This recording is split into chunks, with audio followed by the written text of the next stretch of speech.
আসসালামু আলাইকুম।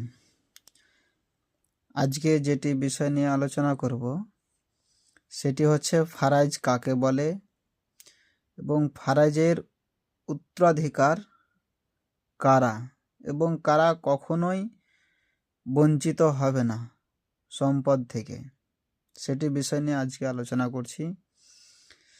সর্বপ্রথম হচ্ছে মুসলিম সম্পত্তির উত্তরাধিকারের নিয়ম। মুসলিম উত্তরাধিকারের আইন কুরআন, সুন্নাহ, ইজমা ও কিয়াসের উপর প্রতিষ্ঠিত।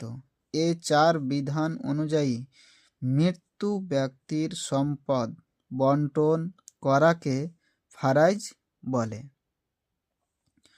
মুসলমানগণের সম্পত্তির উত্তরাধিকার মৃত্যু ব্যক্তির দাফন কাফন খরচ পরিচালনা, ঋণ থাকলে তা পরিশোধ করা, কারো অনুকূলে সম্পত্তি উইল বা ওসিয়ত করে থাকলে সে ব্যক্তি সম্পত্তি প্রদানের পর যে সম্পত্তি বাকি থাকে জীবিত উত্তরাধিকারের মধ্যে নিম্নের পদ্ধতি অনুযায়ী বণ্টিত হবে।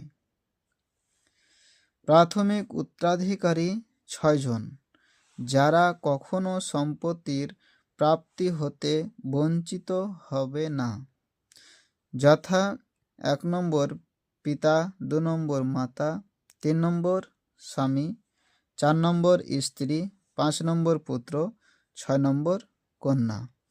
এবং এই 6 জন কিভাবে সম্পত্তি পাবে তার পরবর্তীতে আমরা আলোচনা করব।